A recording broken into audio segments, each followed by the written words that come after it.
কেন আল্লাহর গোলামি করি? কারণ তিনি আমাদের রব, তিনি আমাদের প্রতিপালক। আল্লাযী খলাকাকুম, তিনি আমাদের সৃষ্টিকর্তা। আল্লাযী জাআলা লাকুমুল আরদা ফিরাশা, তিনি এই জমিনটাকে আমাদের জন্য বিছানা বানায় দিয়েছে। ওয়ানজালা ওয়াস-সামাআ বিনাআ, তিনি আসমানটাকে ছাদ বানায় দিয়েছে। ওয়ানজালা মিনাস সামাই মাআ, তিনি এই আসমান থেকে বৃষ্টি বর্ষণ করেন। ফাআখরাজা বিহি মিনাত তামারাতি রিজকাল লাকুম, তিনি বৃষ্টি বর্ষণ করে এই জমিন থেকে আমাদের জন্য রিজিকের ব্যবস্থা করে দেন। এই জন্য আমরা তার গোলামি করি। এখন আসেন, আপনার 3.5 হাত দেহের দিকে তাকান না। আল্লাহ আপনারে কেমনে সৃষ্টি করেছেন, কেমনে সৃষ্টি করেছেন, একটু আপনার 3.5 হাত দেহের দিকে আপনি তাকান। বাইরে আপনি এই দেহের দিকে যদি তাকান, বৈজ্ঞানিকেরা গবেষণা করে বের করেছে বর্তমান বাজার মূল্য অনুযায়ী একজন মানুষের দেহের মধ্যে যে অঙ্গ প্রত্যঙ্গ, হার্ট, কিডনি, লাংস, বাল্ব, এই যে অঙ্গ প্রত্যঙ্গগুলো আছে, এক একজনের হার্ট, কিডনি, লাংস, বাল্বের মূল্য বর্তমান বাজারে 3.5 কোটি টাকা। কত টাকা? 3.5 কোটি টাকা একজনের অঙ্গ প্রত্যঙ্গের মূল্য। এইবার আপনি মিলান, আপনার 3.5 কোটি, আপনার স্ত্রীর 3.5 কোটি, তাহলে 7 কোটি। সুখী পরিবার, 1 ছেলে 1 মেয়ে, তাহলে 4 জন। 4 জনের অঙ্গ প্রত্যঙ্গের দাম 14 কোটি টাকা। এইবার আপনারা বুকে হাত দেন, এই 14 কোটি টাকার অঙ্গ প্রত্যঙ্গ আল্লাহ আমাদেরকে বিনা মূল্যে দিলেন, আমাদেরকে এত সুন্দর করে সৃষ্টি করলেন। আল্লাহ যদি আমাদের এই 14 কোটি টাকার পাশপাতি কোনো হসপিটাল থেকে কিনে কিনে লাগাতে হতো, কয় বছরে লাগাতেন? পারতেন আপনারা? তাইলে 2 নাম্বার, আল্লাহ সৃষ্টি দেখে দেখে ঈমান।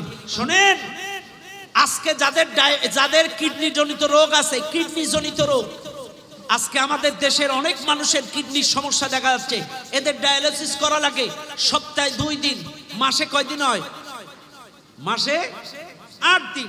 এই যে ডায়ালিসিস করা হয় সপ্তাহে, মাসে 8 দিন। এখন আপনি যদি সর্বনিম্ন 2000 টাকা করে ধরেন, তাহলে 8 দুনো, কথা বলেন, 8 দুনো 16,000 টাকা একটা মাসে একটা কিডনির রোগীর ডায়ালিসিস করা হয়। বাইরে বিজ্ঞান বলতেছে, সায়েন্স বলতেছে, একটা মানুষ, সুস্থ মানুষ, দৈনন্দিন তার দেহের রক্তগুলো 3 বার ডায়ালিসিস করা হয়। সুবহানাল্লাহ। আল্লাহর পক্ষ থেকে একটা মানুষের সুস্থ দেহের মধ্যে 3 বার ডায়ালিসিস করা হয় একদিনে। তাইলে একটা কিডনির রোগী মাসে 8 দিন, অর্থাৎ 16,000 টাকার ডায়ালিসিস, তাই সে হাঁপায়া যায়। আর আমার মালিক দৈনন্দিন 3 বার আপনার শরীরের রক্তগুলো সুন্দর করে ডায়ালিসিস করে দেয়, 3 বার। তাহলে দৈনন্দিন যদি 3 হয়, তাহলে 3 × 90 বার, তাহলে 2000 টাকা করে যদি আপনি হিসাব করেন, 90 দুনো 180, অর্থাৎ 1,80,000 টাকার ডায়ালিসিস প্রতি মাসে আল্লাহ বিনা মূল্যে আপনার দেহে করাচ্ছে। একটু জোরে বলেন সুবহানাল্লাহ। ইয়া আইয়ুহাল্লাযীনা আমানু, হে যারা ঈমান এনেছো, উদখুলু ফিস সিলমি কাফা, ইসলামের মধ্যে পরিপূর্ণ দাখিল হয়ে যাও। ওয়ালা তাত্তাবিউ খুতুওয়াতিশ শাইতান, শয়তানের ইত্তিবা, অনুসরণ, অনুকরণ করো না। ইন্নাহু লাকুম আদুউম মুবিন, নিশ্চয়ই শয়তান তোমাদের প্রকাশ্য শত্রু। শাব্দিক অর্থ আমরা শুনলাম, এবার আসেন আমরা মূল বক্তব্যে চলে যাই। আল্লাহ সুবহানাহু ওয়া তাআলা বলেন, ইয়া আইয়ুহাল্লাযীনা আমানু, হে যারা ঈমান এনেছো। এই মাহফিলে যারা আমরা উপস্থিত আছি, আমরা সবাই ঈমানদার না? একটু কথা বলেন, আমরা সবাই ঈমানদার না? আমরা সবাই ঈমানদার। আমরা নিজেদেরকে ঈমানদার দাবি করি। আসলে ঈমানটা কি? ঈমান হলো বিশ্বাস। ঈমান মানে কি? বিশ্বাস। ঈমানটাকে প্রাথমিক পর্যায়ে 4 ভাগ করা হয়েছে। ইলমুল ইয়াকিন, আইনুল ইয়াকিন, ইয়াকিনুন বিল গায়ব, বাসুল ইয়াকিন। প্রাথমিক পর্যায়ে ঈমানটাকে প্রাথমিক পর্যায়ে 4 ভাগ করা হয়েছে। কয় ভাগ? একটু সবাই জবাব দিবেন, কয় ভাগ? 4 ভাগ। 1 নাম্বার হচ্ছে ইলমুল ইয়াকিন, ইলমের মাধ্যমে ঈমান, জ্ঞানের মাধ্যমে ঈমান। এখন আসেন, ইলমটাই হচ্ছে জ্ঞান। আমাদের দেশে আজকে এলেমটাকে আমরা বিভিন্ন ভাগ করে ফেলেছি, জ্ঞানটাকে ভাগ করে ফেলেছি। কেউ বলে ইসলামী শিক্ষা, কেউ বলে জেনারেল শিক্ষা। বিশেষ করে আমাদের কথাই বলি, আমরা যখন বিভিন্ন জায়গায় দেশে বিদেশে প্রোগ্রাম করি, অনেক মাহফিলে গেলে আমাদেরকে জিজ্ঞাসা করে, হুজুর কোন লাইনে পড়ছে, জেনারেল লাইনে নাকি মাদ্রাসা লাইনে, কোন লাইনে পড়ছে, ইসলামী শিক্ষা নাকি জেনারেল শিক্ষা? আমাদেরকে বিভিন্নভাবে প্রশ্ন করে। তার মানে আপনি আলিয়ায় পড়ছেন নাকি কওমি পড়ছেন, আপনি জেনারেল শিক্ষা নাকি ইসলামী শিক্ষা? আমাদেরকে বিভিন্নভাবে প্রশ্ন করা হয়, আপনি কোন লাইনে পড়াশোনা করছেন? একটু ভালো করে বুঝবেন, আসলে মূলত জ্ঞানটা কিন্তু ইসলামী জ্ঞান। কারণ আল্লাহ তো প্রথমেই বলে দিয়েছিলেন, ইকরা বিসমি রাব্বিকাল্লাযী খলাক, পড়ো তোমার কার নামে? বলেন, প্রভুর নামে। তাহলে আল্লাহ পাক আমাদেরকে যে শিক্ষা দিলেন, কি শিক্ষা দিলেন? আল্লামাল ইনসানা মা লাম ইয়ালাম, আমাদেরকে শিক্ষা দিয়েছেন জ্ঞান। জ্ঞান কিন্তু মূলত একটাই, এই ইসলাম, ইসলামের শিক্ষা। এই ইসলামের শিক্ষার মধ্যেই কিন্তু জ্ঞান, বিজ্ঞান, সায়েন্স, আর্টস, কমার্স সব কিছু কিন্তু একটার ভিতরে। আজকে আমরা জেনারেল মাদ্রাসা, জেনারেল স্কুল, জেনারেল কলেজ বিভিন্নভাবে আমরা আলাদা করে ফেলেছি, ইসলামী শিক্ষা, জেনারেল শিক্ষা। মূলত শিক্ষা কিন্তু একটাই, ইসলামের শিক্ষা, মূলত ইসলামী জ্ঞান। আজকে দেখেন দ্বীনি ইলমের মধ্যে, এই ইসলামী জ্ঞানের মধ্যে নাই কি? আল্লাহ কোরআনটা দিয়েছেন আমাদের জন্য। আল্লাহ পাক আদম আলাইহিস সালামকে জ্ঞান দিলেন, শিক্ষা দিলেন। আমার রাসূলকে শিক্ষা দিলেন, পড়তে বললেন তার প্রভুর নামে। তাহলে আমরা এই কোরআনের মধ্যে এমন কিছু নাই যে আল্লাহ কোরআনে দেয় নাই। কি বলবেন আপনি? সায়েন্স কোরআনে আছে, কি নাই কোরআনে? আজকে আপনারা বলবেন বিজ্ঞান, এই ক্যামেরার কথাই বলেন, বিজ্ঞান ক্যামেরা তৈরি করেছে। কে বলেছে বিজ্ঞান ক্যামেরা তৈরি করেছে? ক্যামেরা তৈরি করেছে তো ইসলাম, আল্লাহ কোরআন বলতেছে। এই ক্যামেরা আজ আমরা এখান থেকে 20 বছর আগে কেউ দেখি নাই, হয়তো ইউরোপ আমেরিকা আরো 20 বছর আগে বানাইছে, আমি ধরলাম 100 বছর আগে বানাইছে। 100 বছর আগে তো আর ক্যামেরা ছিল না। কিন্তু আল্লাহ সুবহানাহু ওয়া তাআলা এই কোরআনের মধ্যে বলে দিচ্ছেন, ওয়া কুল্লা ইনসানিন আলজামনাহু তাইরাহু ফি উনুকিহি ওয়া নুখরিজু লাহু ইয়াওমাল কিয়ামাতি কিতাবান ইয়ালকাহু মানসুরা।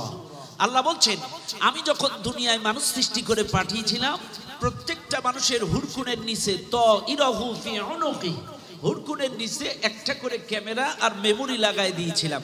আবারও বলছি, আমার আপনার মোবাইলে যে internal memory 128 GB, 32 GB, 64 GB, 512 GB, 256 GB memory পাইছেন কোন জায়গায়?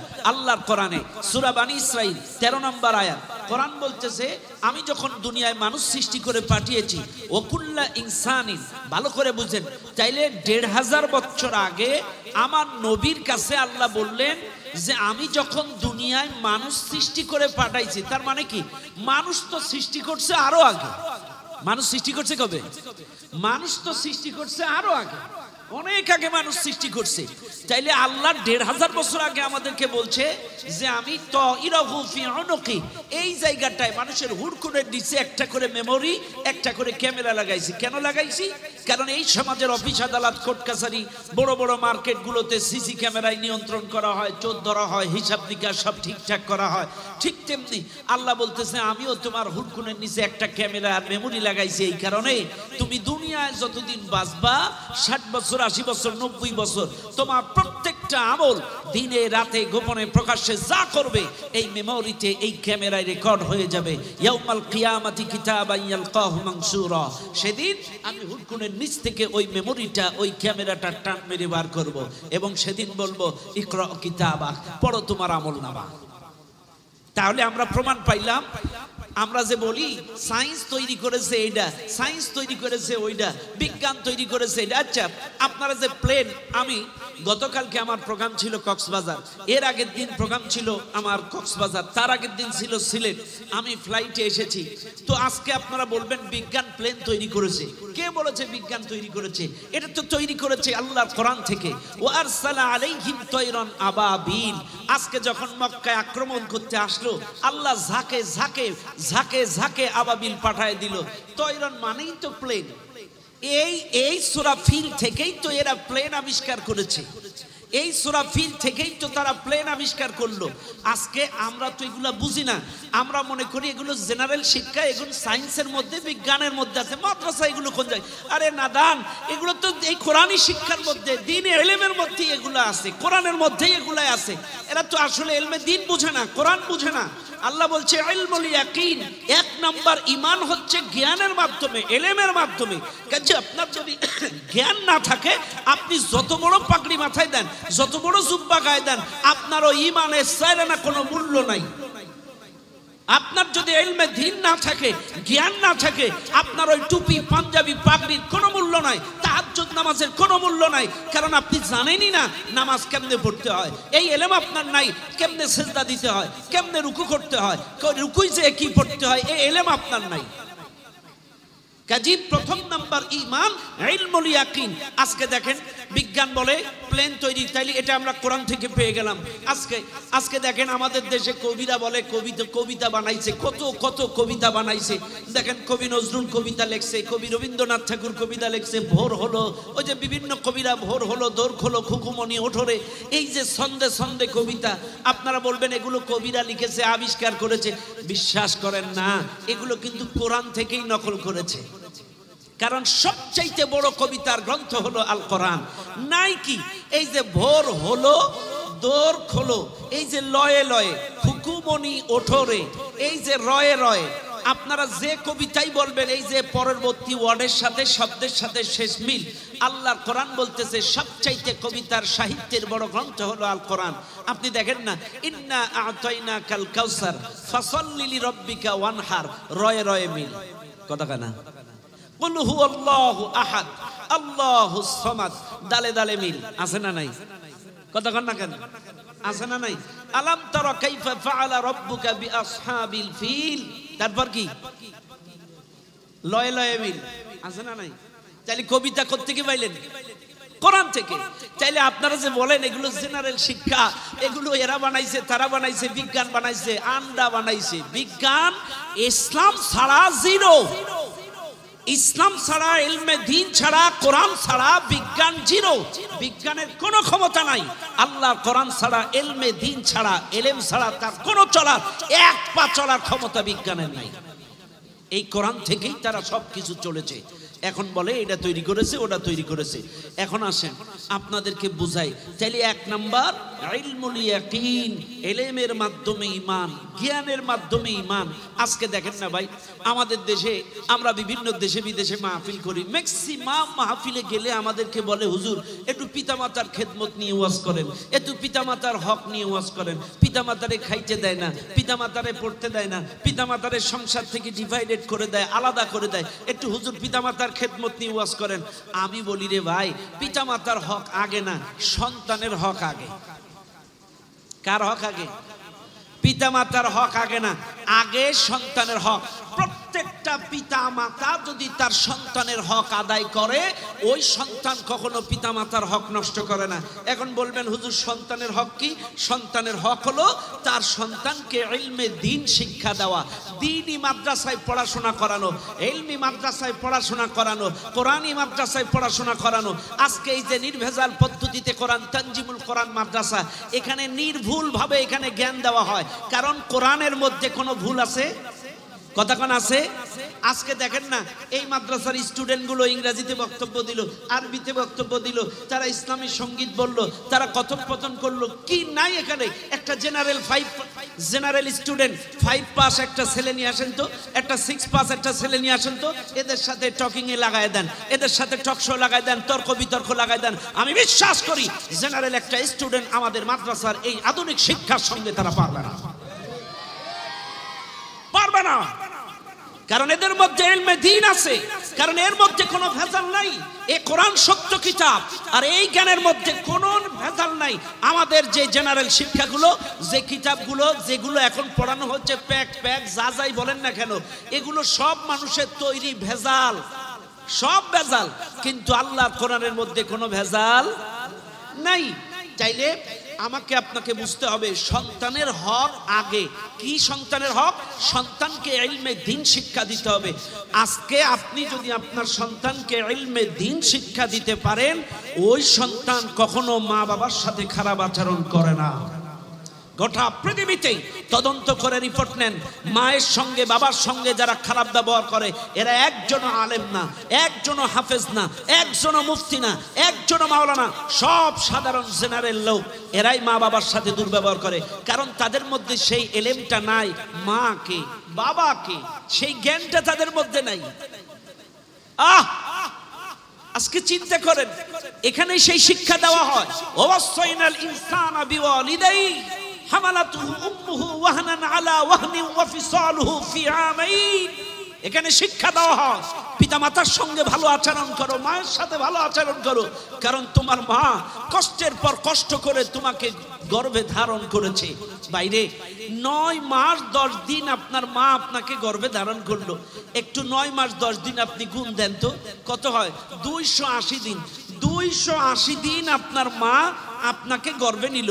এবার আপনি মেলান, এমন একটা মানুষ এই মাহফিলে আছেন যে একটা আদলা ইট চিনেন তো আপনারা? ইট চিনেন না, যেটাতে বিল্ডিং বানায়? একটা আদলা ইট আপনার পেটের সঙ্গে আপনি বাইন্ধে রাখবেন 24টা ঘন্টা, এটা দড়ি দিয়ে বাইন্ধে রাখবেন। 24 ঘন্টা খাওয়া দাওয়া, ওঠা বসা, কাপড় চোপড় পরা, ব্যাংক ব্যালেন্স, চাকরি বাকরি যা করেন আপনি সেটা করবেন। একটা ইট আপনার শরীরে বাঁধা থাকবে, পারবেন আপনি? পারবেন না। একটা আদলা ইট 24 ঘন্টা আপনার শরীরে বাইন্ধে 24 ঘন্টা খাওয়া দাওয়া, উঠা বসা, কাজ কাম করতে পারেন না। অথচ আপনার মা 280 দিন আপনাকে এই গর্ভে ধারণ করে রেখেছে। 24টা মাস আপনার মা আপনাকে বুকের তাজা দুধ খাওয়াইছে। 24টা মাস আপনি যদি 24টা মাস যদি আপনি গুণ দেন তাহলে কত হবে? 24টা মাসে কয়দিন হবে? 530 দিয়ে গুণ দেন না, 570 মনে হয় সম্ভবত। 24টা মাস আপনার মা আপনাকে বুকের তাজা দুধ খাওয়ায়া মানুষ করেছে। ও ভাই, আজকে এখান থেকেই আপনাকে বুঝতে হবে এই শিক্ষা পিতামাতার সঙ্গে কেমন আচরণ করতে হবে, পিতামাতার সঙ্গে কেমন ব্যবহার করতে হবে। 720 দিন আপনার মা আপনাকে দুধ পান করাইছে। আজকে এই জন্যই আমরা বলি, আল্লাহ বলতেছে আনিশকুরুলি ওয়ালি ওয়ালিদাই, তুমি তোমার মা বাবার কৃতজ্ঞতা, আল্লাহর কৃতজ্ঞতা স্বীকার করো, তোমার পিতামাতার কৃতজ্ঞতা স্বীকার করো। আল্লাহ বারবার বলেছেন পিতামাতার সঙ্গে ভালো আচরণ করো। চাইলে এগুলো তো কোরআনের মধ্যে আছে, এগুলো তো কোরআনের মধ্যে আছে। এই জন্য আমাদের সন্তানদেরকে ইলমে দ্বীন যদি শিক্ষা দিতে পারি, এই সন্তান কখনো পিতামাতার সঙ্গে খারাপ আচরণ করবে না, খারাপ আচরণ করবে না। আজকে এই মাদ্রাসায় শিক্ষা দেওয়া হয় ওয়ালা তাকরাবুজ জিনা ইন্নাহু কানা ফাহিশাতাও ওয়া সাআ সাবিলা, ধারে কাছেও যাইও না। এই মাদ্রাসায় শিক্ষা দেওয়া হয়, এই মাদ্রাসায় জিনার ভয়াবহতা নিয়ে শিক্ষা দেওয়া হয়, এই কোরআন থেকে শিক্ষা দেওয়া হয়, যার কারণে এরা জিনা করে না, এরা ইফটিজিং করে না। আজকে আপনি গোটা বাংলাদেশে মিলায় দেখেন ইফটিজিং এর সাথে সম্পৃক্ত কারা? এই মাদ্রাসার স্টুডেন্টরা না, ম্যাক্সিমাম সব জেনারেল স্কুলের বাচ্চারা, কলেজ ইউনিভার্সিটির বাচ্চারা ইফটিজিং এর সাথে সম্পৃক্ত। তাহলে আমরা দেখতে পেলাম এখানে কোরআনিক জ্ঞান থাকার কারণে তারা ইফটিজিং এর সাথে সম্পৃক্ত হয় না, পিতামাতার সঙ্গে খারাপ ব্যবহার করে না। আজকে দেখেন আমার দেশ এই যে স্বাধীন সার্বভৌমত্ব, আজকে এই বিজয়ের মাস, কিসের মাস? বিজয়ের মাস। এই যে বিজয়ের মাসটা আমরা পেলাম, আলহামদুলিল্লাহ, এর জন্য আমাদের কৃতজ্ঞতা স্বীকার করার দরকার। ভালো করে বুঝবেন, শক্তি থাকলেই কিন্তু বিজয় আসে না। আবারও বলছি, শক্তি থাকলেই কিন্তু বিজয় আসে না। আল্লাহর অনুগ্রহ ছাড়া, দয়া ছাড়া বিজয় আসে না। আরে ভাই, শক্তি ছাড়া যদি এই কি বলে, শক্তি থাকলেই যদি বিজয় হবে। বদরের যুদ্ধে কাফেরদের সংখ্যা ছিল 1000, মুসলমানদের সংখ্যা ছিল মাত্র 313। 1000 কাফেরদের কাছে অস্ত্র, তলোয়ার সব কিছু ছিল, কিন্তু মুসলমানের কাছে মাত্র 8টা তলোয়ার, কয়েকটা বাল্যের ঢাল, খেজুর গাছের ডাল আর একটা দুইটা ঘোড়া, এই ছাড়া মুসলমানের কোনো অস্ত্র নাই। কিন্তু আল্লাহ সুবহানাহু ওয়া তাআলা এই মুসলমানদেরকে বদরের যুদ্ধে বিজয় দিয়েছিলেন। এরে ভাই 1971 সালে পাকিস্তানি হানাদার বাহিনীদের বিরুদ্ধে আমাদেরকে বিজয় দিয়েছিলেন। বঙ্গবন্ধু শেখ মুজিবুর রহমানের ডাকে সাড়া দিয়ে এদেশের ধর্ম, বর্ণ, জাত, গোষ্ঠী ভেদাভেদ ভুলে সকল দলের মতের পথের মানুষগুলো এক হয়ে হানাদার বাহিনীদের বিরুদ্ধে যুদ্ধ করলো। বাইরে আমি পাকিস্তান বাহিনীকে 71 সালে দেখিনি, কারণ আমার অনেক পরেই জন্ম, বাপ দাদারাই বলতে পারবেন। তবে হ্যাঁ, এখন দেশে বিদেশে প্রোগ্রাম করার স্বার্থে আমাদেরকে অনেক সময় পাকিস্তানিদের সামনাসামনি হতে হয়। ম্যাক্সিমাম বাইরের দেশগুলোতে ড্রাইভারি করে পাকিস্তানিরা, কুলি শ্রমিক, এই বিল্ডিং এর কাজ করে পাকিস্তানিরা। আপনি সৌদি আরবে যান, দুবাই যান, কাতারে যান, বাহরাইনে যান, ম্যাক্সিমাম এইসব কনস্ট্রাকশনের, বিল্ডিং এর বিভিন্ন রাস্তাঘাট এগুলো কাজ করে পাকিস্তানিরা। একই সঙ্গে খাওয়ার সুযোগ হয়েছে এদের সঙ্গে। তো দেখি আমরা তো খাই এইভাবে, কিন্তু পাকিস্তানেরা মারে এইভাবে, তার মানে এইভাবে তুলে এইভাবে মারে। তার মানে যে খাওয়াটা খায় আর যে পাওয়ার শক্তি, ইয়া সান্ডা গুন্ডা বডি ফিগার। আরে ভাই, ওই সান্ডা গুন্ডা বডি ফিটনেস ওয়ালা পাকিস্তানিদের বিরুদ্ধে এই বাংলার ছোট ছোট বাঙালি, কারোর জামা, কারোর লুঙ্গি, কারোর ধুতি, ছোট ছোট বাঙালিদেরকে এই সান্ডা গুন্ডা বাহিনীদের বিরুদ্ধে বিজয় দিলেন তিনি কে? কাজী ওদের বিরুদ্ধে আমাদেরকে বিজয় দিলেন। কারোর অস্ত্র ছিল, কারো ছিল না। এটা আল্লাহর অনুগ্রহ, দয়া ছাড়া কিছুই হতে পারে না। কাজী আলহামদুলিল্লাহ, এই যে বিজয় আমরা পেয়েছি, এর জন্য আমাদের কৃতজ্ঞতা স্বীকার করার দরকার। কারণ আজকের শহীদদের রক্তের বিনিময়, ত্যাগের বিনিময়, তাদের কুরবানির বিনিময়, মা বোনের ইজ্জতের বিনিময় আজকে আমরা এই দেশটাকে স্বাধীন হিসেবে পেয়েছি। আজকের এই বীর মুক্তিযোদ্ধাদের একটা স্বপ্ন ছিল, শহীদদের একটা স্বপ্ন ছিল, যারা ইজ্জত দিয়ে এই দেশটাকে স্বাধীন করলো তাদের একটা স্বপ্ন ছিল এই দেশটাকে একটা স্বাধীন সার্বভৌম একটা উপহার দেবে এই বাংলাদেশকে, বাংলাদেশের জনগণকে উপহার দেবে একটা দুর্নীতিমুক্ত বাংলাদেশ, উপহার দেবে একটা সুন্দর একটা আপনার চোর মুক্ত বাংলাদেশ। কিন্তু আজকে আমরা কি দেখতে পাচ্ছি? প্রত্যেকটা সেক্টরে আজকের চুরি, প্রত্যেকটা সেক্টরে আজকে দুর্নীতি। আজকে আমাদের মধ্যে ইলমে দ্বীন না থাকার কারণে, আজকে আপনার সন্তান যদি তানজিমুল কোরআন মাদ্রাসায় পড়ে, আপনার সন্তান যদি ইলমে দ্বীন শিক্ষা অর্জন করে, এখান থেকে শিক্ষা গ্রহণ করার পরে ও যাই হোক না কেন, এসপি হোক, ডিসি হোক, ও ইঞ্জিনিয়ার হোক, ডাক্তার হোক, যে সেক্টরে যাক না কেন, ও কখনো দুর্নীতি করবে না। কারণ তার মধ্যে ইলমে দ্বীন আছে। তার মধ্যে কি আছে? ঘুষ খাওয়া হারাম, দুর্নীতি করা হারাম, চুরি করা হারাম। এই শিক্ষা আজকে এখানে দেওয়া হয়, এই মাদ্রাসায় দেওয়া হয়। এই জন্য আমার এই মাদ্রাসার স্টুডেন্ট এই ইলমে দ্বীন শিক্ষা যদি করতে পারে, এরা কখনো দুর্নীতিবাজ হবে না, একটা চোর হবে না। কারণ তার মধ্যে কি আছে? ইলমে দ্বীন আছে। এই জন্য ইলমে দ্বীনের বিকল্প কিচ্ছু নয়। আল্লাহু আ'লাম, আল্লাহ সাক্ষী, একটা সুন্দর দেশ, একটা সুন্দর দেশ যদি এই জাতিকে উপহার দিতে চান, আপনার বাচ্চাকে ইলমে দ্বীন শিক্ষা দিতে হবে। আপনি আজকে ডাক্তারি পড়ান, আজকে আপনার বাচ্চাদের দিকে তাকান, যেই জায়গায় পাঠান, বাংলাদেশের, আমি সবাইকে বলবো না, ম্যাক্সিমাম ডাক্তার আজকে নীতিভ্রষ্ট। গেলেই আপনাকে পরীক্ষার পর পরীক্ষা, পরীক্ষার পর পরীক্ষা, আর মানে রুগীর জমি জায়গা ভিটা বাড়ি বিক্রি করে তার কাম সারা। 80 গুন্ডা পরীক্ষা রিপোর্ট করায় আপনার ব্যবসা, আপনার মোটামুটি বাড়ির অবস্থাও শেষ, শরীরের অবস্থাও শেষ। তারপরে বলে আমরা পাচ্ছি না, আপনি অন্য জায়গায় যান। কিন্তু আপনি বাইরে যান, আপনি বাইরের দেশে যান, বাইরের দেশগুলোতে যান, আপনি বিশেষ বেশি না, ইউরোপ আমেরিকার দরকার নেই, আমি তো বাইরের কথা বলো, পার্শ্ববর্তী ইন্ডিয়ায় যান। এরা বেধর্মী হলেও এদের একটা নীতি আছে। এরা যদি কোনো রোগ ধরতে না পারে, সাথে সাথে বলে ভাইজান আমি এই বিষয়ে আপনার রোগটা ধরতে পারছি না, আপনি পার্শ্ববর্তী আর একটা এই বিষয়ে এই স্পেশালিস্ট কোনো ডাক্তারের কাছে চলে যান, সাথে সাথে বলে দিচ্ছে। আরে আজকে আমাদেরকে এই জন্যই বলতেছি এই কথা, আজকে আমার সন্তানগুলো যদি ইলমে দ্বীন শিক্ষা করে, ইলমে দ্বীন শিক্ষা করে, তাহলে এই সন্তানগুলো যদি পরবর্তীতে ডাক্তার হয়, এরা নীতিভ্রষ্ট হবে না, এরা মানুষকে সেবা দেবে ইসলামের জন্য, আল্লাহর জন্য, আল্লাহর সন্তুষ্টির জন্য। কথা বলেন ঠিক না বেঠিক?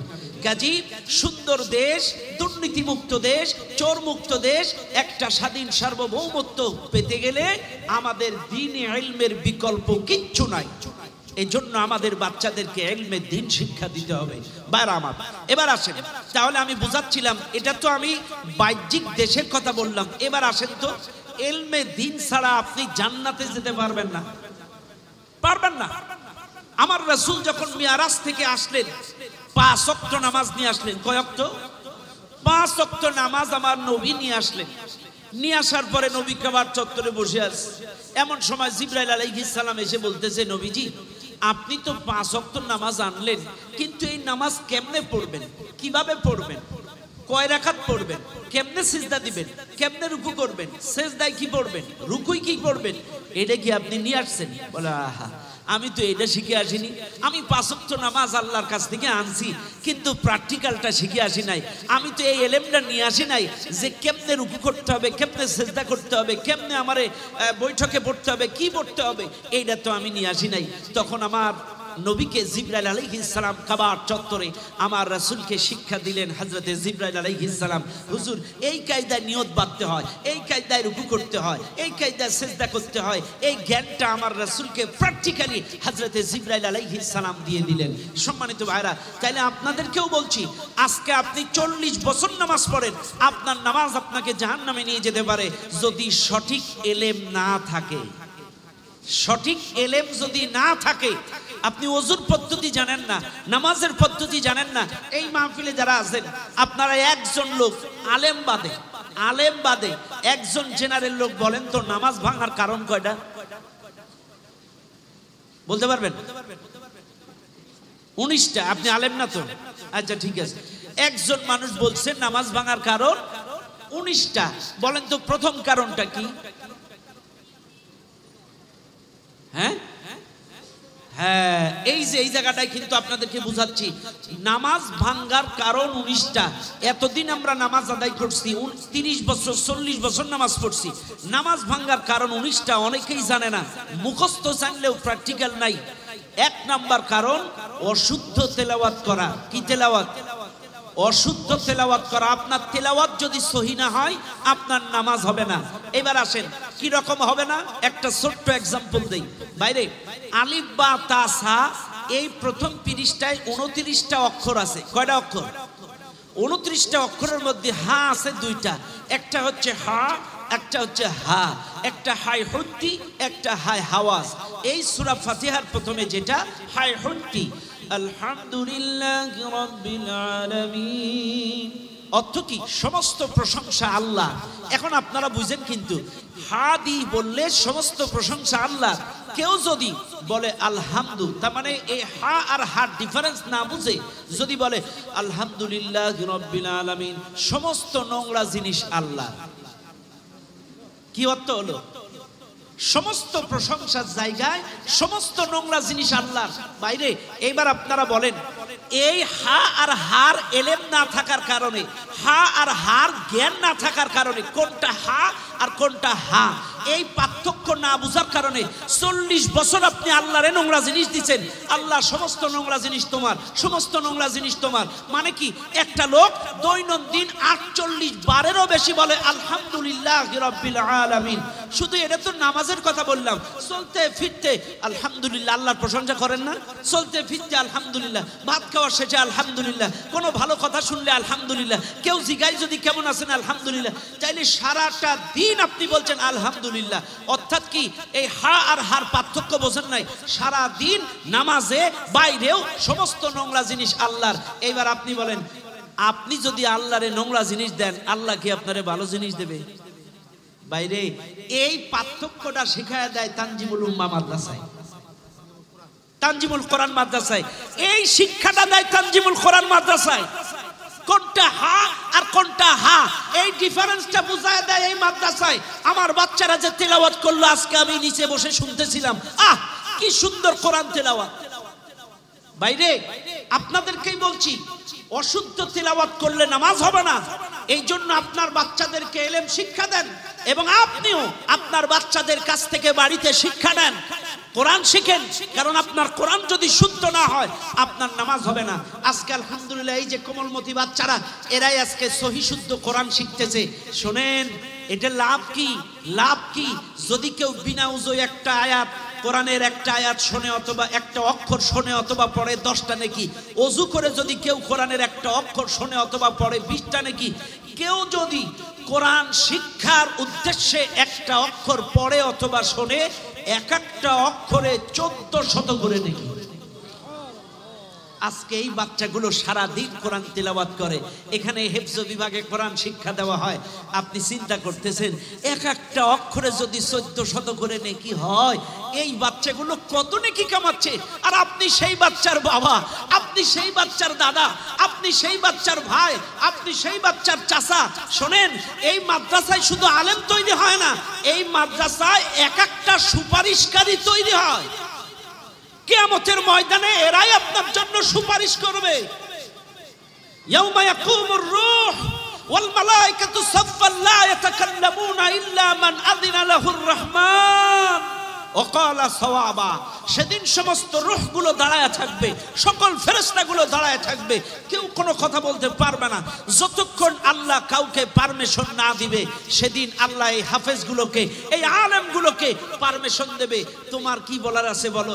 এই হাফেজগুলো, এই আলেমগুলো সেদিন আল্লাহর দরবারে সুপারিশ করবে, ও মালিক, আমার বাবাকে, আমার মাকে, আমার ভাইকে, আমার দাদাকে, আমার দাদিকে তুমি আজকে মাফ করে দিয়ে জান্নাতে দিয়া দাও। তাইলে আমরা মনে করি মাদ্রাসায় শুধু হাফেজ তৈরি হয়, মাদ্রাসায় শুধু আলেম তৈরি হয় না, মাদ্রাসায় আপনার জন্য কিয়ামতে সুপারিশকারী তৈরি হয়। এই জিনিসটা আমাদেরকে বোঝা লাগবে ভাই, এই জিনিসটা আমাদেরকে বোঝা লাগবে। আপনি চিন্তা করতেন একটা সময় গতানুগতিক ছিল, যার নেই কোনো গতি সেই করে ইমামতি। একটা সময় একটা স্লোগান আমাদের দেশের মানুষ দিত, কিন্তু এই ভুয়া স্লোগান এখন আর চলে না। এখন আধুনিক যুগ, এখন আলেমরাও ডাক্তার হচ্ছে, এখন এরাও ইঞ্জিনিয়ার হচ্ছে, এরাও অ্যাডভোকেট হচ্ছে, এরাও পাইলট হচ্ছে, এরাও বড় বড় ডাক্তার হচ্ছে, MBBS পাস করছে। এই মাদ্রাসা শিক্ষা নেওয়ার পরে আধুনিক শিক্ষায় শিক্ষিত হচ্ছে।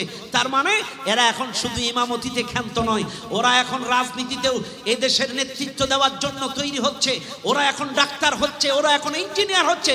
কাজী এখন আর আলেমদেরকে, এই যে আমার আগে আমার ছোট ভাইয়ের নাম কি, ওবায়দুল্লাহ, যে আলোচনা করলো, এও কুষ্টিয়া ভার্সিটির স্টুডেন্ট, কি সুন্দর কথা সে বলল।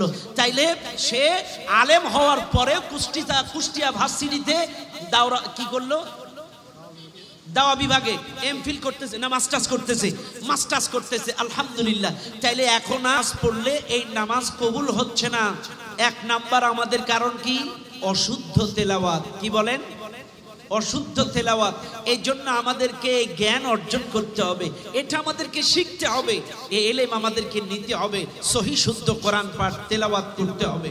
বাইরে আমার এখন প্রত্যেকটা ক্ষেত্রে আপনি কোন কথা বলবেন, রোজার কথা বলবেন, যাকাতের কথা বলবেন, হজের কথা বলবেন, সব ক্ষেত্রে যদি ইলম না থাকে আপনি সহি শুদ্ধভাবে আদায় করতে পারবেন না। আর না হলে আপনার ওই নামাজ, রোজা, হজ, যাকাতের কোনো দাম নাই। এক্ষেত্রেও আমরা দেখলাম ইলমের গুরুত্ব সবচাইতে বেশি। ইলম অর্জন করা ফরজ।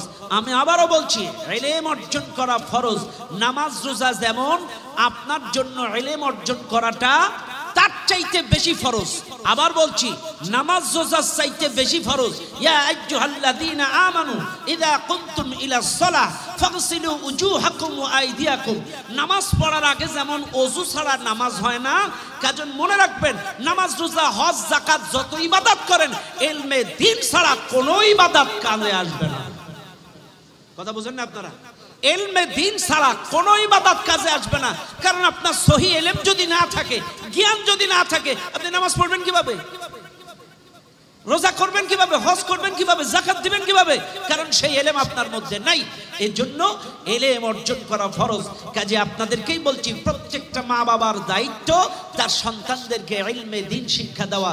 আজকের এই তানজিমুল কোরআন মাদ্রাসায় আলহামদুলিল্লাহ অসংখ্য বাচ্চা আছে। কাজে আপনাদেরকে বলছি, ইহকাল এবং পরকাল দুই কাল এরা লাভবান হবে।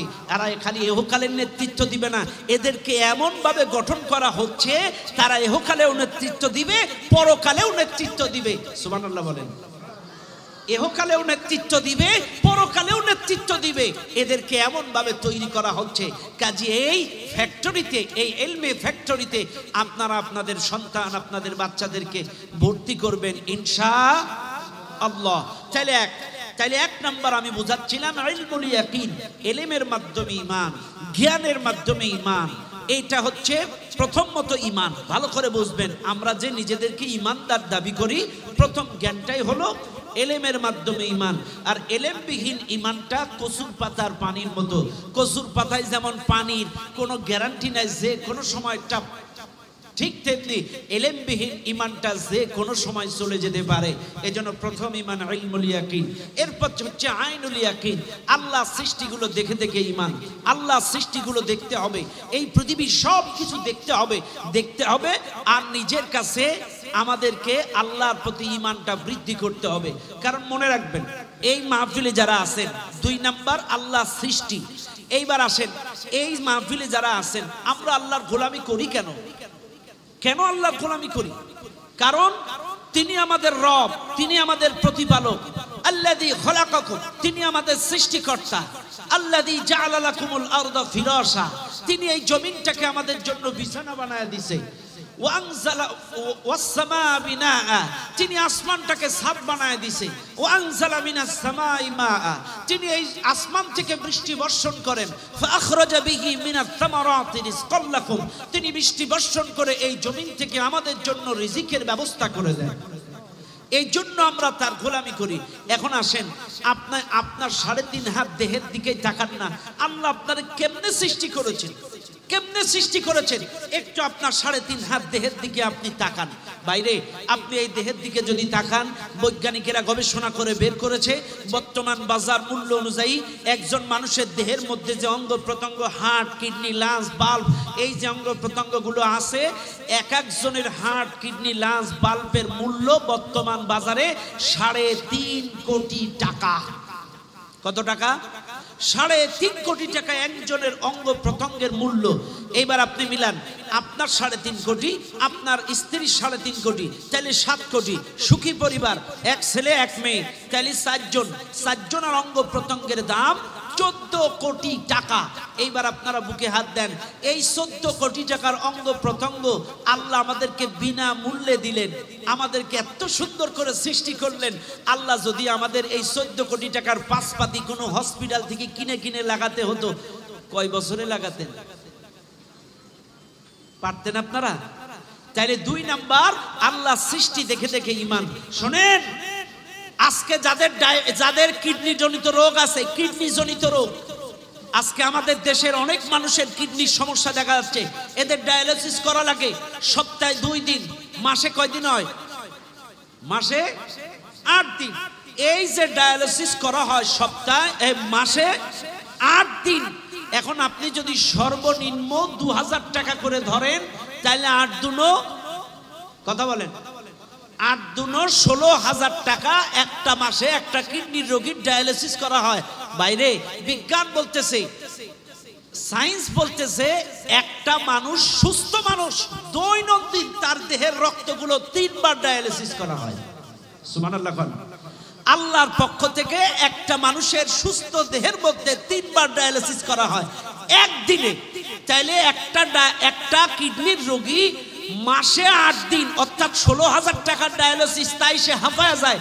আর আমার মালিক দৈনন্দিন 3 বার আপনার শরীরের রক্তগুলো সুন্দর করে ডায়ালিসিস করে দেয়, 3 বার। তাহলে দৈনন্দিন যদি 3 হয়, তাহলে 3 × 90 বার, তাহলে 2000 টাকা করে যদি আপনি হিসাব করেন, 90 দুনো 180, অর্থাৎ 1,80,000 টাকার ডায়ালিসিস প্রতি মাসে আল্লাহ বিনা মূল্যে আপনার দেহে করাচ্ছে।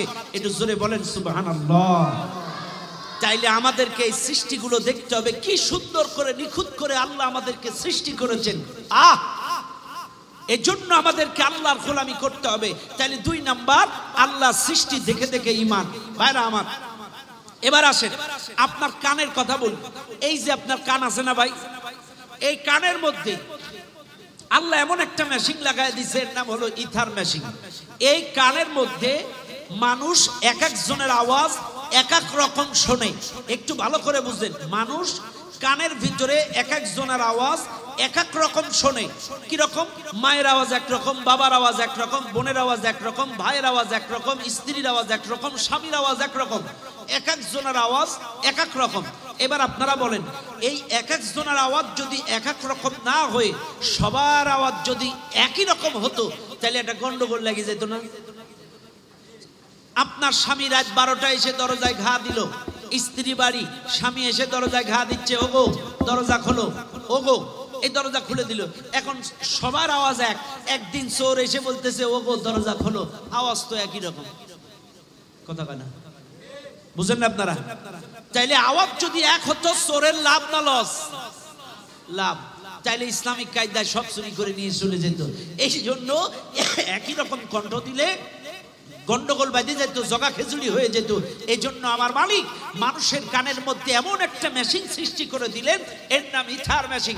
একজন মানুষ এই মেশিনের দ্বারা 2 কোটি আলাদা আলাদা আওয়াজ তার কানে গ্রহণ করতে পারে। চিৎকার মেরে বলেন সুবহানাল্লাহ। 2 কোটি আলাদা আলাদা আওয়াজ সে গ্রহণ করতে পারে। এক একজনের আওয়াজ এক এক রকম লাগে। সুবহানাল্লাহ। এই জন্য এই যে সৃষ্টিটা করলেন, কেমনে করলেন এটা নিয়ে চিন্তা করেন। আপনার নাকের কথাই চিন্তা করেন। মনে করেন আপনার চোখ নাই, চোখ দুটো অন্ধ, শুধু নাক, এইটার মাংসের একটু নাক। এই নাকের মধ্যে আল্লাহ কি দিলেন? একটা, এটা আতর আর এইটা কিরোসিন। আপনার কিন্তু চোখ নাই, এটা ধরলে আপনার নাক বলে দেয় আতর, আবার এইটা ধরলে আপনার নাক বলে দেয় এটা কিরোসিন। সরা সরা। এই যে নাকের মধ্যে এই যে মেশিন ডিভাইডেড আলাদা আলাদা ঘ্রাণ নেওয়ার শক্তি, এই ক্ষমতা যিনি দিলেন তিনি কে? এই সৃষ্টি নিয়ে আপনাকে আমাকে গবেষণা করতে হবে। কারণ 2 নাম্বার ঈমান, আইনুল ইয়াকিন, আল্লাহ সৃষ্টিগুলো দেখে দেখে ঈমান। এবার আছে 3 নাম্বার হলো বাসুল ইয়াকিন। 3 নাম্বার হচ্ছে ইয়াকিনুন বিল গায়ব, অর্থাৎ গায়েবের প্রতি ঈমান। এই গায়েবের অনেক ব্যাখ্যা বিশ্লেষণ আছে। আল্লাহকে দেখা যায় না, ফেরেশতাকে দেখা যায় না, জান্নাত দেখা যায় না, জাহান্নাম দেখা যায় না, এগুলো আমাদেরকে বিশ্বাস করতে হবে। ফেরেশতা আমাদের 2 কাঁধে আমাদের কৃতকর্ম লিপিবদ্ধ করছে, এটা বিশ্বাস করতে হবে। ফেরেশতা আমাদের জান কবজ করবে, এটা বিশ্বাস করতে হবে। কবরে আমাদের সওয়াল জবাব করবে, এটা আমাদেরকে বিশ্বাস করতে হবে। একদিন ইসরাফিল আলাইহিস সালাম সিংহায় ফুৎকার দেবে, এটা বিশ্বাস করতে হবে। ফেরেশতাদের প্রতি আমাদেরকে ঈমান আনতে হবে, তারা গায়েব, বিশ্বাস করতে হবে। আল্লাহকে দেখা যায় না, এটা বিশ্বাস করতে হবে। ব্যাস, এটা অনেক ব্যাখ্যা ছিল কিন্তু বেশি দিচ্ছি না। 4 নাম্বার হচ্ছে বাসুল ইয়াকিন, অর্থাৎ আকস্মিক ঈমান, হঠাৎ ঈমান। এখন আসেন ভালো করে বুঝেন, হঠাৎ ঈমানটা কি? হঠাৎ ঈমানটা হলো হঠাৎ আয় হঠাৎ যায়। তার মানে আপনাদেরকে একটু সহজেই বোঝাই। এমনও লোক আছে বাংলাদেশে, দেখবেন যখন নাঙ্গল চষে, মাঠের মধ্যে নাঙ্গল চষে না ভাই, চষে, আর যারা এই কাদা মাটিতে নাঙ্গল চষে দেখবেন ম্যাক্সিমাম ওদের পেছন দিক থেকে কাঁচা মারা থাকে। কি মারা থাকে? কাঁচা, বুঝেন তো? লুঙ্গির কি মারে? কাঁচা মারে, ছতর আলগা করে পেছন দিক থেকে মাজায় গুজে তো, এটারে বলে কাঁচা। এখন আসেন, কাঁচা মেরে নাঙ্গল চষতেছে, এমন সময় হঠাৎ ঝড় উঠছে আর বিদ্যুৎ চমকাইছে, প্রচন্ড ঝড় আর বিদ্যুৎ চমকাচ্ছে। ঝড় আর বিদ্যুৎ চমকানো দেখে ও আজান দেওয়া শুরু করছে, আল্লাহু আকবার, আল্লাহু আকবার, আজান শুরু করে দিয়েছে। কারণ ওর একটা বিশ্বাস আছে, আজান দিলে ঝড় থেমে যায়, বিদ্যুৎ চমকানো থেমে যায়। আজান দেওয়া শুরু করছে, ওদিকে এদিকে কি মারা কথা, এটারে বলে আকস্মিক ঈমান, হঠাৎ ঈমান। এই ঈমানটা কিন্তু ফিরাউনও আনছিল। ফিরাউন যখন নীল নদে সারাটা জীবন আল্লাহর বিরোধিতা, ইসলামের বিরোধিতা, নবী মুসার বিরোধিতা, আর যখন নীল নদের পানিতে ডুবে করে তাই মুসার আল্লাহ, আল্লাহ কয় সারা জীবন করলে বাট পারি, এখন বিপদে পড়ি আল্লাহর নাম মর। কাজী মনে রাখবেন, আকস্মিক ঈমানের কোনো দাম নাই। ঈমান আনতে হবে ইলমের মাধ্যমে, ঈমান আনতে হবে আল্লাহ সৃষ্টি দেখে, ঈমান আনতে হবে গায়েবের উপরে। ঈমানের আরো ব্যাখ্যা আছে। আল ঈমান আন তুমিনা বিল্লাহ ওয়া মালাইকা ওয়া কুতুবি ওয়া রুসুলি ওয়াল ইয়াউমিল আখির ওয়াল কদরি খাইরিহি ওয়া শাররি। আল্লাহর প্রতি ঈমান, ফেরেশতাদের প্রতি ঈমান, কোরআনের প্রতি ঈমান, রাসূলের প্রতি ঈমান, আল আখিরাতের প্রতি ঈমান এবং তাকদীরের ভালো মন্দের প্রতি ঈমান। বাইরে আমার, তাইলে ঈমানের ব্যাখ্যা আমি আর দিব না। আল্লাহ বলছেন, ইয়া আইয়ুহাল্লাযীনা আমানু, হে যারা ঈমান এনেছো, উদখুলু ফিস সিলমি কাফা, ইসলামের মধ্যে পরিপূর্ণ দাখিল হয়ে যাও। এই মাহফিলে যারা আছেন একটু ভালো করে বুঝবেন, আল্লাহ ঈমানদারদেরকে ডেকে বললেন, হে যারা ঈমান এনেছো, উদখুলু ফিস সিলমি কাফা, ইসলামের মধ্যে পরিপূর্ণ দাখিল হয়ে যাও, প্রবেশ করো। এখন আপনারা আসেন ভালো করে বুঝবেন, আল্লাহ ইসলামের মধ্যে প্রবেশ করতে বললেন। এখন এই রাস্তা, আপনার নাম কি বলো? হ্যাঁ, রফিকুল ইসলাম ভাই আমার। এই রফিকুল ভাই এই রাস্তা দিয়ে যদি হেঁটে যায়, কেউ কি বলবে উনি রাস্তায় প্রবেশ করেছে? বলবে না। উনি যদি কক্সবাজার সমুদ্র সৈকতে নেমে গোসল করে, কেউ কি বলবে উনি সাগরের ভেতরে প্রবেশ করেছে? বলবে না। কেউ উনি যদি বিলের মধ্যে যায়, কেউ বলবে না উনি বিলে প্রবেশ করেছে। তার মানে যেখানকার কোনো বাউন্ডারি নাই, ভেড়াঘেরা নাই, সীমারেখা নাই, কোনো গণ্ডি নাই, এই জায়গায় গেলে কেউ প্রবেশটা ব্যবহার করে না। প্রবেশ শব্দটা ব্যবহার হয় ওই জায়গায় যেখানটার একটা বাউন্ডারি আছে, একটা গণ্ডি আছে, একটা সীমানা আছে। রাস্তার কোনো বাউন্ডারি নাই, বিলের কোনো বাউন্ডারি নাই, সাগরের কোনো বাউন্ডারি নাই। এই জন্য ওখানে গেলে কেউ প্রবেশ বলে না। প্রবেশ বলে ওই জায়গায়। আমার ভাই যদি তার এই মাদ্রাসায় প্রবেশ করে, ঢুকে, তাহলে বলবে হ্যাঁ উনি মাদ্রাসায় প্রবেশ করেছে। উনি যদি ঘরে ঢুকে, বলবে উনি ঘরে প্রবেশ করেছে। উনি যদি মসজিদে যায়, বলবে মসজিদে প্রবেশ করেছে। কারণ কি? মসজিদের একটা দরজা আছে, জানালা আছে, ছাদ আছে, একটা নির্দিষ্ট বাউন্ডারি আছে। শোনেন, ইসলামেরও কিন্তু একটা নির্দিষ্ট বাউন্ডারি আছে, একটা গণ্ডি আছে, একটা সীমানা আছে। আল্লাহ বলছে উদখুলু ফিস সিলমি কাফা, ইসলামের মধ্যে পরিপূর্ণ দাখিল হয়ে যাও। তাইলে ইসলামেরও একটা বাউন্ডারি। আচ্ছা, এবার আপনারা প্রশ্ন করবেন। প্রশ্নটা হলো যে আমার বাড়ির দরজাটা মেহগনি কাঠের, আমার মসজিদের দরজাটা থাই গ্লাসের, আমার মাদ্রাসার দরজাটা স্টিলের, কিন্তু ইসলামের দরজাটা কি? আল্লাহ তো বললো দাখলা ইয়াদখুলু, প্রবেশ করার কথা, কিন্তু ইসলামের দরজাটা কি? ইসলামের দরজাটা হলো লা ইলাহা ইল্লাল্লাহু মুহাম্মাদুর রাসূলুল্লাহ সাল্লাল্লাহু আলাইহি ওয়াসাল্লাম। ইসলামের দরজাটার নাম হলো কালিমা। এই কালেমা পড়ে ইসলামের মধ্যে প্রবেশ করতে হয়। এখন আসেন, এই কালেমাটা পড়ে মানে কি? এই কালেমা দিয়ে জিকির করে কারণ মৃত্যুবার্ষিকীতে দাওয়াত খাওয়া, এই কালেমা পড়ে মসজিদের দেওয়াল কাঁপানো, এই কালেমা পড়ে গাল দিয়ে ফেনা তোলা, এর নাম তো কালেমা নাকি? এটা না কি? ভালো করে বুঝবেন। এখানে যারা আছেন আমরা সবাই কালেমা স্বীকার করেছি। জবান দিয়ে কালেমা পড়ার নাম কিন্তু ইসলামে প্রবেশ করা নয়। লা ইলাহা ইল্লাল্লাহ, আল্লাহ ছাড়া ইনদাতা নাই, আল্লাহ ছাড়া বিধানদাতা নাই, আল্লাহ ছাড়া মাবুদ নাই। এইটা মনে প্রাণে লালন করা, বাস্তবে প্র্যাকটিক্যালি আমল করার নাম হলো কালেমা। শোনেন এই মাহফিলের জনগণ, ভালো করে বুঝবেন। লা ইলাহা ইল্লাল্লাহ, আল্লাহ ছাড়া মাবুদ নাই, এই কথাটাই যদি কালেমার অর্থ হয়, তাইলে আপনারা বলেন এর অর্থ কি? আল্লাহ ছাড়া গোলামি করার মতো আর কেউ নাই। মাবুদ মানে কি? মাবুদ মানে কি? ভালো করে বুঝবেন, তিনি মাবুদ, যিনি একমাত্র গোলামি পাওয়ার যোগ্য। আমরা যার গোলামি করি, আমরা যার দাসত্ব করি। এখন আসেন, আল্লাহ ছাড়া গোলামি করার মতো কেউ নাই, এটাই যদি কালেমার অর্থ হয়, এবার আপনারাই বলেন ইবাদতের অর্থ হলো গোলামি করা। আল ইবাদাহ এর অর্থ গোলামি করা, দাসত্ব করা, নত হওয়া, অনুসরণ করা। এবার আপনারা বললেন আল্লাহ ছাড়া গোলামি কারোর করি না, আল্লাহ ছাড়া গোলামি করার মতো কেউ নাই, লা ইলাহা ইল্লাল্লাহ, আল্লাহ ছাড়া মাবুদ নাই। এখন আপনারা বুকে হাত দেন, আপনি পরিবার নীতি থেকে আল্লাহর গোলামি করেন, অর্থনীতিতে আল্লাহর গোলামি করেন, সমাজনীতিতে আল্লাহর গোলামি করেন, রাজনীতিতে আল্লাহর গোলামি করেন, সংস্কৃতিতে আল্লাহর গোলামি করেন, গোটা পৃথিবীতে আল্লাহর গোলামি আপনি করেন। জবাব যদি বলি, আপনারা বলবেন হুজুর এই তো ধরা খাইছি।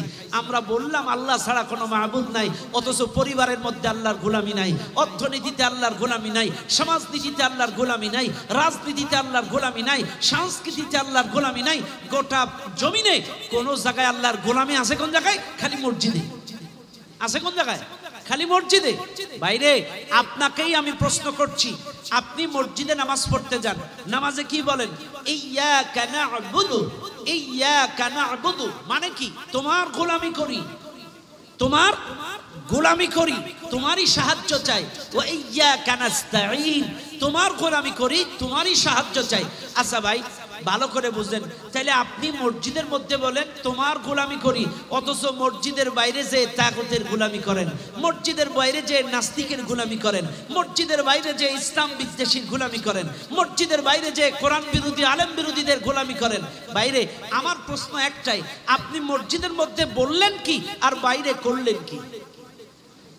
আপনি মসজিদের মধ্যে বললেন ইয়্যাকা না'বুদু, তোমার গোলামি করি, অথচ মসজিদের বাইরে যে নাস্তিকের গোলামি করেন, তাগুতের গোলামি করেন, ইসলাম বিদ্বেষীর গোলামি করেন। তার মানে কি? বিনা উজয় মিথ্যা কথা বললে যদি মুনাফিক হয়, আপনি মসজিদে দাঁড়ায় 5 ওয়াক্ত নামাজে বলছেন তোমার গোলামি করি, অথচ মসজিদের বাইরে যে তাগুতি ইসলাম বিরোধী গোলামি করেন, তার মানে আপনি আন্তর্জাতিক মুনাফিক। কথা কানা? কোনো সন্দেহ আছে? কোনো সন্দেহ আছে? আরে ভাই, একবার বললে ভুল হয় আমি মেনে নিলাম, 2 বার বললে ভুল হয় মেনে নিলাম, 3 বার বললে ভুল হয় আমি মেনে নিলাম আপনার ব্রেন খারাপ। কিন্তু যেই লোকটা 48 বার বলে ইয়্যাকা না'বুদু, তোমার গোলামি করি, তোমার গোলামি করি, তোমার গোলামি করি, 48 বার যেই লোকটা বলে, এ কি করে তাগুতের গোলামি করে? আপনি তো বলেন আমি কালেমা পড়েছি। কি কালেমা পড়েছেন? আল্লাহ ছাড়া মাবুদ নাই, এটা কালেমার অর্থ আপনারা সবাই জানেন। তাইলে আপনি তাগুতের গোলামি করেন কেন? নাস্তিকের গোলামি করেন কেন? ইসলাম বিদ্বেষীর গোলামি করেন কেন? সামান্য 500 টাকার জন্য, একটা খিচুড়ির জন্য কেন তাগুতের গোলামি করেন? খবরদার। আমার কথা হলো, আপনি মসজিদের মধ্যে গোলামি করবেন যার, বাইরেও গোলামি করবেন তার। মসজিদের মধ্যে গোলামি হবে যার, অর্থনীতিতে, রাজনীতিতে, সমাজনীতিতে, সংস্কৃতিতে, পরিবার নীতিতে, প্রত্যেকটা ক্ষেত্রে গোলামি হবে তার। এটাই কালেমার দাবি, এটাই কালেমার দাবি, এটাই কালেমার দাবি। কিন্তু আমার দেশের লোক আজকে কালেমা বুঝে না। এরা মনে করে লা ইলাহা ইল্লাল্লাহ বুঝে না। না রে ভাই, শুনে নেন, আপনাকে বুঝতে হবে মুসলমান, এই কালেমা পড়ে ইসলামে প্রবেশ করতে হয়।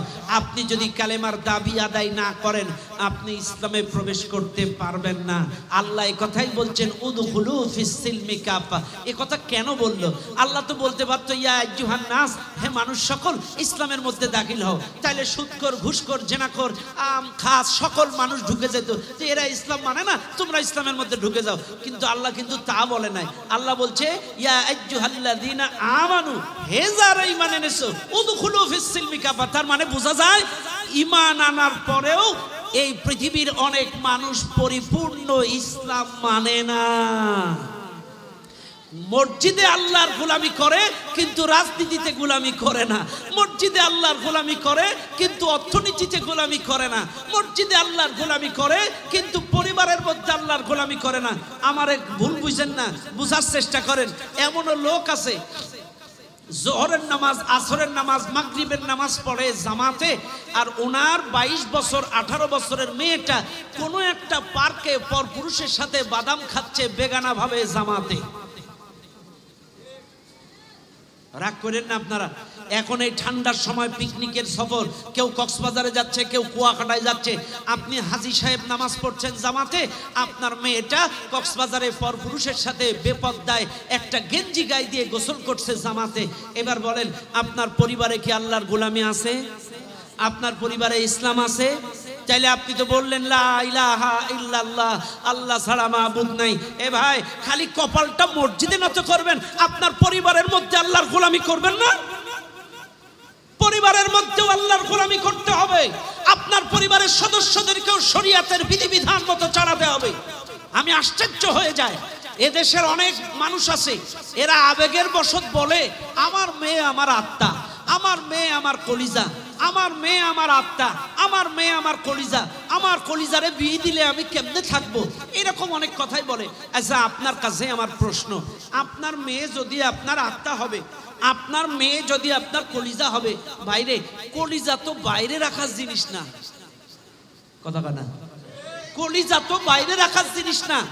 এই যে প্রথমে রক্ত মাংসের দেহ, এর ভেতরে কলিজা, তারপরে একটা গেঞ্জি, তারপরে একটা জামা। তার মানে কি আপনার কলিজাটা অনেক ভিতরে, এটা কেউ দেখতে পায় না। তা আপনার মেয়ে যদি আপনার কলিজা হবে, পরপুরুষে দেখে কেন? বেগানার পুরুষ দেখে কেন? তাইলে আপনি বললেন কি আর করলেন কি? বাইরে মনে রাখবেন, আমাদের দেশে একটা হাদিস প্রচলিত আছে, যার একটা মেয়ে তার একটা জান্নাত। যার 2টা মেয়ে তার 2টা জান্নাত, যার 3টা মেয়ে তার 3টা জান্নাত। বাইরে এই হাদিসটা আমাদের সবার মুখস্থ আছে, কিন্তু ব্যাখ্যাটা সবার জানা নেই। শোনেন, যাদের মেয়ে আছে তাদেরকে বলছি, একটু হাত তোলেন তো, কাদের কাদের মেয়ে সন্তান আছে?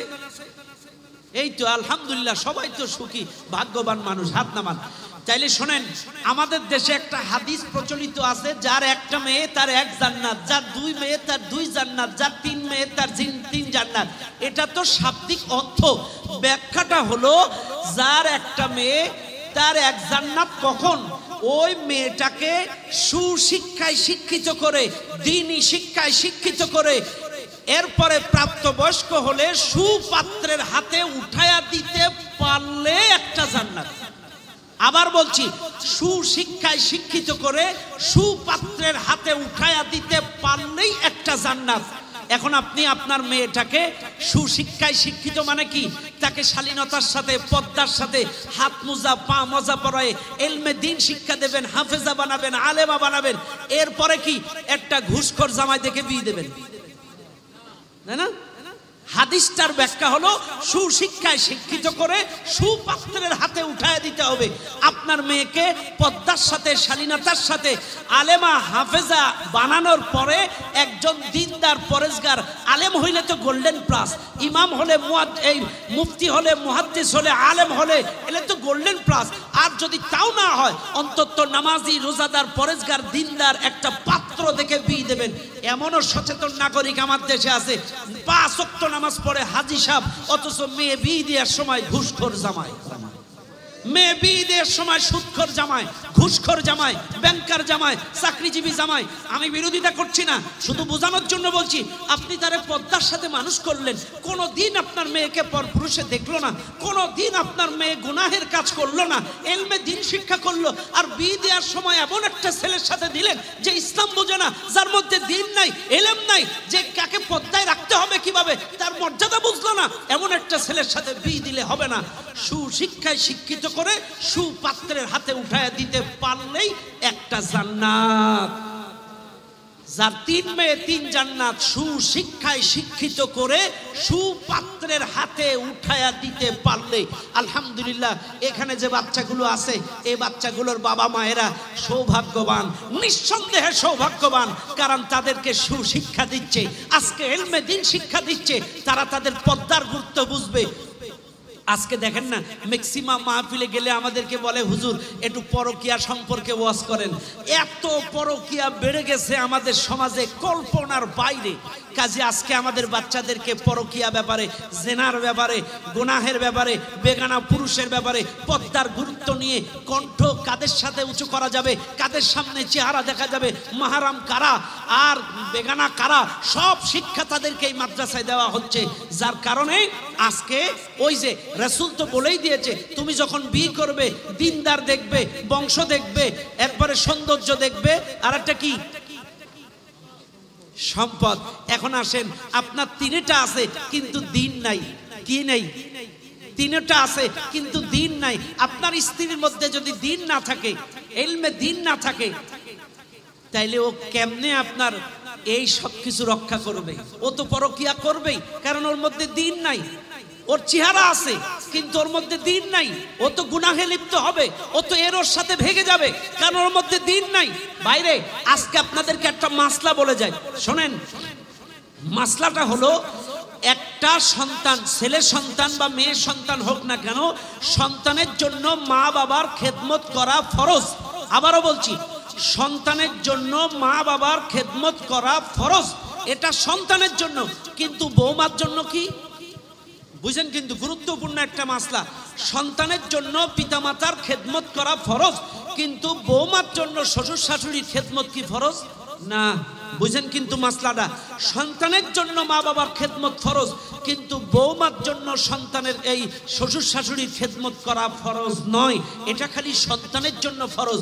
এখন আসেন, আপনার স্ত্রী যদি দিনদার হয়, আপনার স্ত্রী যদি তানজিমুল কোরআন মাদ্রাসার মেয়ে হয়, আপনার স্ত্রী যদি কোনো একটা মাদ্রাসার আলেমা হয়, তাইলে ওর মধ্যে দিন আছে, ও চালাক, ও ইলমে দিন আছে, ও জানে ওর স্বামী চাকরি করে, ওর স্বামী বিদেশে থাকে, ওর স্বামী ঢাকায় থাকে, তাইলে ওই স্ত্রী স্বামীর পক্ষ থেকে স্বামীর ফরজটা আদায় করবে, তার শ্বশুর শাশুড়ি খেদমত করবে।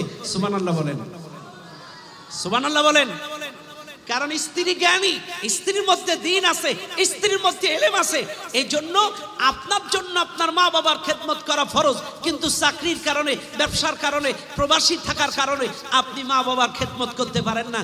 আপনার স্ত্রী যদি জ্ঞানী হয়, ইলমে দ্বীন তার মধ্যে থাকে, আপনার পক্ষ থেকে আপনার স্ত্রী ফরজ আদায় করে দেবে। এটা সুবহানাল্লাহ বলবেন না? আরে ভাই, প্রাথমিক পাঠশালা তো আপনার স্ত্রী। আপনার সন্তানের জন্য প্রাথমিক পাঠশালা আপনার স্ত্রী। আপনার স্ত্রী তো আপনার সন্তানকে প্রাথমিক পাঠদান করবে, কোরআন শিক্ষা দেবে, ইলমে দ্বীন শিক্ষা দেবে, ঘুমানোর দোয়া, খাওয়ার দোয়া, এরপরে সমস্ত কিছু শিক্ষা দেবে। তো প্রাথমিক পর্যায়ে আপনার স্ত্রী। এই জন্য একটা দিনদার মহিলার দরকার, একটা দিনদার স্ত্রীর দরকার, দিনদার মেয়ের দরকার। এই ইলমে দ্বীনের বিকল্প কিচ্ছু নাই। সম্মানিত ভাইরা আমার, যে কথা আমি বোঝাচ্ছিলাম, কোন জায়গায় রেখে আসলাম? ওদিকে আমি বোঝাচ্ছিলাম ইসলামের মধ্যে পরিপূর্ণ দাখিল হওয়ার ব্যাপারে। তাইলে আমার পরিবারের মধ্যে আল্লাহর গোলামি নাই। এবার আসেন, অর্থনীতিতে আল্লাহর গোলামি আছে? এ বলেন আছে? অর্থনীতিতে আল্লাহর গোলামি নাই। রাগ করেন না আমার কথায়। এই টাঙ্গাইল জেলার মধ্যে ডিসি অফিস আছে, গাজীপুরের মধ্যে ডিসি অফিস আছে, ময়মনসিংহের মধ্যে ডিসি অফিস আছে। বাইরে এই ডিসি অফিস চত্বরে একটা করে মসজিদ আছে, সুন্দর সুন্দর মসজিদ হয়েছে। এখন আবার উপজেলার মধ্যে মডেল মসজিদ হয়েছে। আজান দিলে মসজিদে কোথাও খালি থাকে না। তাইলে ঘুষগুলো খায় কারা?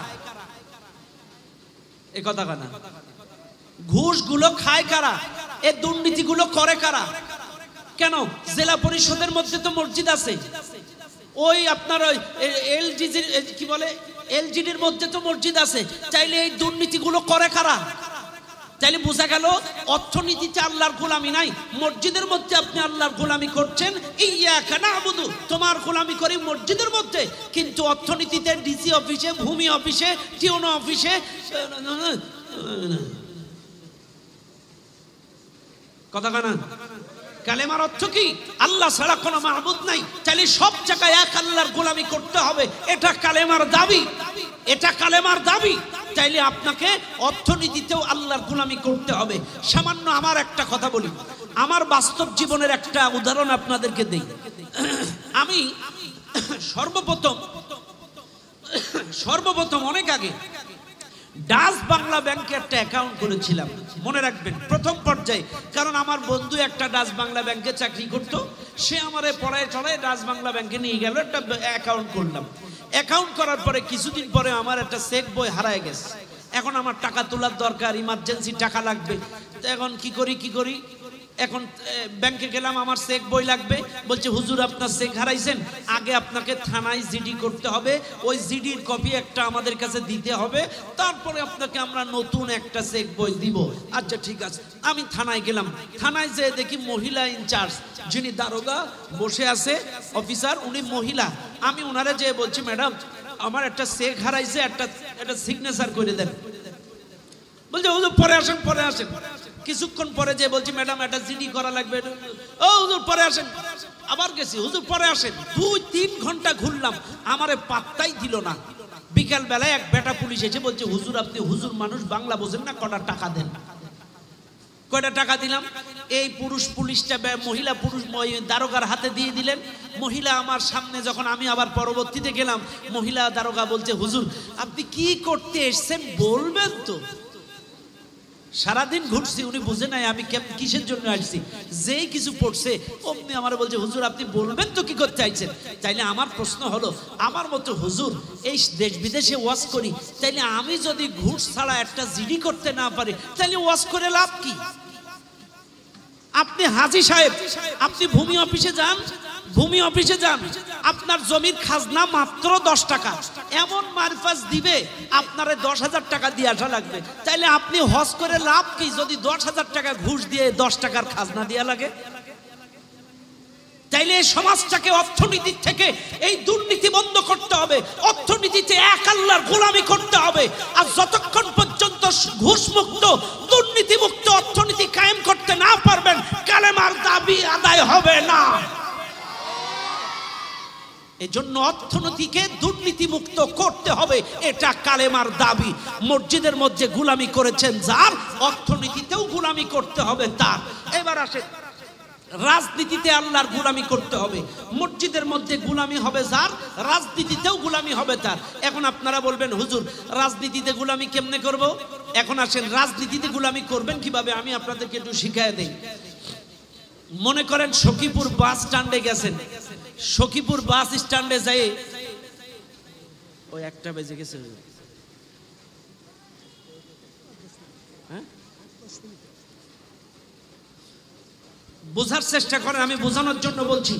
আপনি সখীপুর বাস স্ট্যান্ডে গেছেন, রাজনীতিতেও আল্লাহর গোলামি করতে হবে, এটা বোঝানোর জন্য বলতেছি। আমার দেশের মানুষ নামাজ পড়ে, রোজা করে, কিন্তু রাজনীতিতে আল্লাহর গোলামি করে না। আমি সহজ সরল ভাষায় আপনাদেরকে বুঝাই দেই। এই সখীপুর বাস স্ট্যান্ডে গেলেন, এখানে দুইটা পরিবহন দাঁড়ায় আছে। একটা পরিবহন যাবে টাঙ্গাইলে, একটা পরিবহন যাবে ময়মনসিংহে। একটা যাবে টাঙ্গাইলে, একটা যাবে ময়মনসিংহে। এখন আপনি যাবেন ময়মনসিংহে, কোন জায়গায় যাবেন?